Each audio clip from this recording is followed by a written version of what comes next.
আসসালামু আলাইকুম ময় মুরব্বী ভাই ব্রাদার সবাই কেমন আছেন? নিশ্চয়ই ভালো আছেন সবাই। আজকে আপনাদের জন্য আবার নিয়ে আসলাম জরিমানার গল্প পার্ট 3 নিয়ে। গত পর্বে আমি কথা বলেছিলাম যে আমি কেন বলেছিলাম যে সব কিছু আইন দ্বারা নিয়ন্ত্রিত। আশা করছি যে সেটা সবাই বুঝতে পেরেছেন।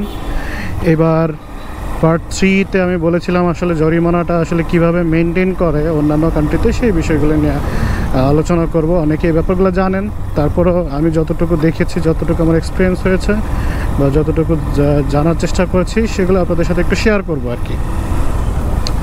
তো জরিমানা আদায়ের পদ্ধতিটা আসলে উন্নত বিশ্বে কেমন সেটা বলতে গেলেই প্রথমেই আপনাকে একটা হিউজ একটা সিস্টেম ইন্টিগ্রেশনের কথা মাথায় রাখতে হবে, যে কিভাবে সিস্টেমটাকে ইন্টিগ্রেট করা হয়েছে সব কিছুতে। যেমন বলতে গেলে দেখা যাচ্ছে অন্যান্য কান্ট্রিগুলোতে যেটা হয় যে ট্রাফিক সিগন্যালগুলোতে তেমন একটা পুলিশ দাঁড়িয়ে থাকে না। মূলত যেটা করে ট্রাফিক পুলিশদের কাজ থাকে হচ্ছে তারা বাইক নিয়ে অথবা গাড়ি নিয়ে টহলে থাকবে এবং গাড়িগুলোকে মার্ক করবে। সাপোজ যদি সামনে আমার গাড়িটা চলতেছে, এই গাড়িটা একটা লেনে চলতেছে, এই লেনটা সে ব্রেক করলো কি না সেটার উপরে ডিপেন্ড করে সে ওই চলন্ত গাড়িকে থামাবে। এটা হচ্ছে ট্রাফিক পুলিশের কাজ। আর বাকি যেসব রুলস ব্রেকিং আছে সেগুলো কিন্তু অটোমেটিকলি ডিটেক্ট করে জরিমানা করা হয়। কীভাবে করা হয়? ক্যামেরা ডিটেক্ট করে আপনার নাম্বার প্লেট সহকারে আপনার ওই নাম্বারটা যার নামে রেজিস্ট্রিকৃত তার নামে অটোমেটিকলি জরিমানা চলে যায়। আর জরিমানা সিস্টেমটা তো বলেছিলাম এক এক দেশে এক এক রকম হয়।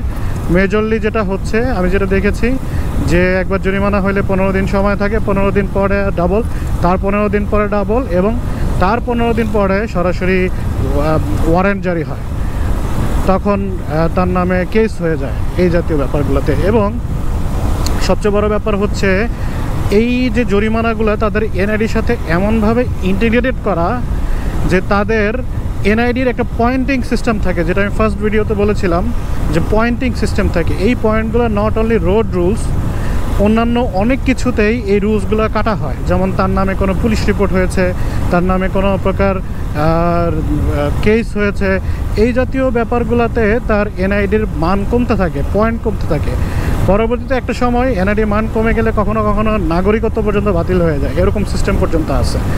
আর অন্যান্য কান্ট্রিতে সবাইকে এনআইডি সাথে রাখা বাধ্যতামূলক, কারণ বিভিন্ন সময় তাদের টোটাল সিস্টেমটা মানে পুলিশ, ইমিগ্রেশন, তারপর হচ্ছে অন্যান্য সব জায়গাগুলোতেই ইন্টিগ্রেটেড করা। এক এনআইডি দিয়ে তারা ওভারঅল তথ্য দেখতে পারে। আমাদের বাংলাদেশে এখনও এই জিনিসটা টোটালি হয় নাই, কিছুটা হওয়ার পর্যায়ে, বাট এটা অন্যান্য অনেক কান্ট্রিতেই অলরেডি হয়ে গেছে।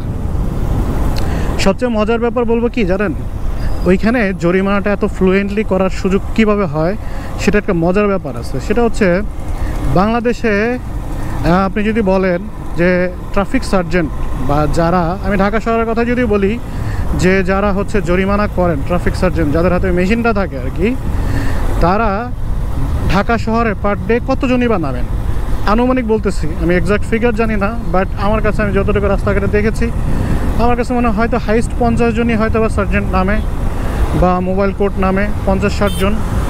এই কয়জনই স্পেসিফিক কিছু মোড়ে বা এরিয়াতে তারা জরিমানাগুলো করে। কিন্তু মজার ব্যাপার হচ্ছে অন্যান্য কান্ট্রিগুলোতে এরকমটা হয়, স্পেসিফিক জায়গাতে রেড হয় বা চেকিং পয়েন্ট বসে, বাট ওইখানে অন্যান্য যেসব ফোর্সগুলো থাকে, যেমন আমি যদি এক্সাম্পল হিসেবে ধরি, আমাদের আনসার ফোর্স আছে, আমাদের ফায়ার ফাইটিং ফোর্স আছে, আমাদের র্যাব আছে, আমাদের আরও অন্যান্য যেসব ফোর্সগুলো আছে, তারা কিন্তু এইসব জরিমানা করার অথরিটি রাখতেছে না। কিন্তু অন্যান্য কান্ট্রিতে তাদের কাছে এই জরিমানা করার অথরিটি দেওয়া আছে। কোনো কোনো ক্ষেত্রে তারা মেশিন দিয়েও করতে পারে, কোনো কোনো ক্ষেত্রে তাদের কাছে অ্যাপ দেওয়া আছে, সেই অ্যাপে আপনার এনআইডি কার্ডটা মানে এনআইডি কার্ডের ছবি তুলে নিয়ে এবং নাম্বার দিয়ে ইনস্ট্যান্টলি তারা জরিমানাটা ইস্যু করে দিতে পারে। সো তাতে যেটা হচ্ছে রাস্তাঘাটে যখনই যেভাবেই কোনো প্রকার রুলস ব্রেকিং বা কোনো তাদেরকেই জরিমানার আওতায় নিয়ে আসা হচ্ছে। রাস্তাঘাটে একটা আনসার ভিডিও জরিমানা করতে পারতেছে, আপনি বুঝতে পারতেছেন ব্যাপারটা কত কীরকম। এখন কি হয়, সাপোজ আমি এই যে গাড়ি চালিয়ে যাচ্ছি, এখানে তো কোনো চেকপোস্ট নাই, তো এখানে যদি আমি কোনো রুলস ব্রেক করি তাহলে আমাকে জরিমানা করার মতো কেউ নাই, কিন্তু পাশে একজন আনসার দ্বারা আছে অথবা র্যাবের গাড়ি দ্বারা আছে, তারা কিন্তু আমাকে চার্জ করার অথরিটি রাখে না, যে কারণে আমি এই জায়গাটাতেও কিন্তু বেঁচে যাচ্ছি। কিন্তু অন্যান্য কান্ট্রিগুলোতে এটার সম্ভাবনা থাকে না। মানুষজন, আপনারা প্রবাসীরা যারা আছেন তারা হয়তো বা আমার সাথে একমত হবেন, মানুষজন দূর থেকে কোনো পুলিশকে দেখলে আগে থেকেই সতর্ক হয়, কারণ এনিহাউ সে জরিমানা করে ফেলতে পারে, এরকম অথরিটি তার কাছে দেয়া থাকে, ম্যাক্সিমাম ফোর্সের কাছেই দেয়া থাকে। সো জরিমানাটা কিন্তু সাইকেলটা এভাবেই কিন্তু তৈরি হয়। তো বুঝতে পারতেছেন যে ওইখানে জরিমানাটা কীভাবে ফ্লুয়েন্টলি করা যায়।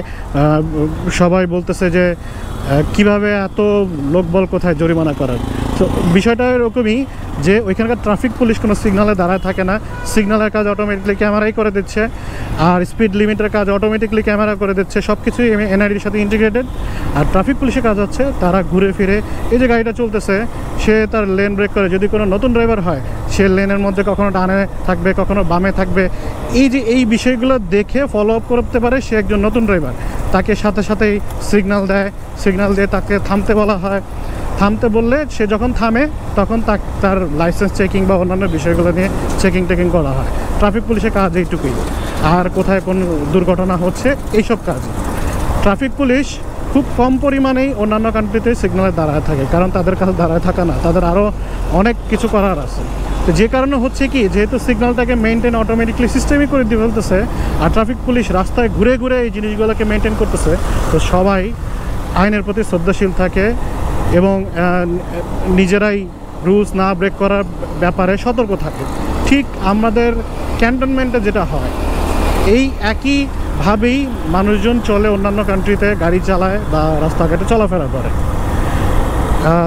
আমাদের দেশে সুন্দর একটা এক্সাম্পল ট্রাফিক, এই যে ক্যান্টনমেন্ট থেকে আবার যদি আমরা নর্মাল বের হয়ে যাই সেই একই রকম প্রসেসে চলে আসতেছে। তো এটা হচ্ছে ফ্যাক্ট। এই যে এরকম আমি একটা উদাহরণ দিলাম, এরকম আরও অনেক বিষয় আছে যেই জায়গাগুলোতে আসলে অটোমেটিক জরিমানা বা এই প্রসেসগুলোকে মেনটেন করা হয়। সো আমি মনে করি যে আমাদের যে অন্যান্য ফোর্সগুলো, কিছুদিন আগে একটা নিউজে দেখেছিলাম যে আনসারদেরকে নাকি এরকম একটা সুযোগ দেয়া হচ্ছে, এটা খুব গুড ইনিশিয়েটিভ। আমার মতে এটা করা উচিত।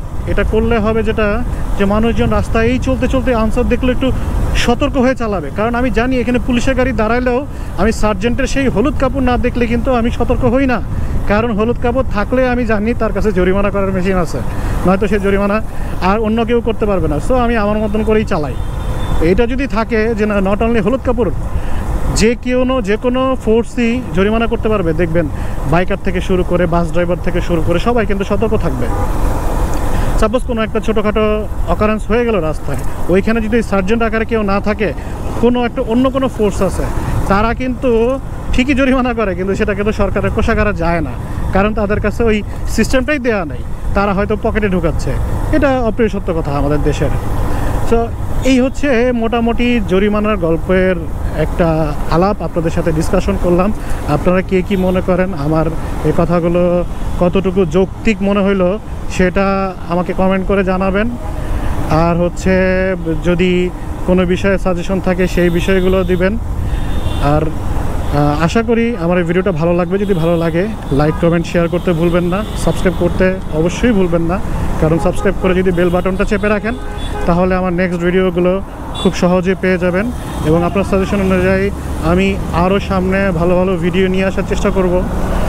সেই পর্যন্ত ভালো থাকবেন, আমার জন্য দোয়া করবেন। আসসালামু আলাইকুম।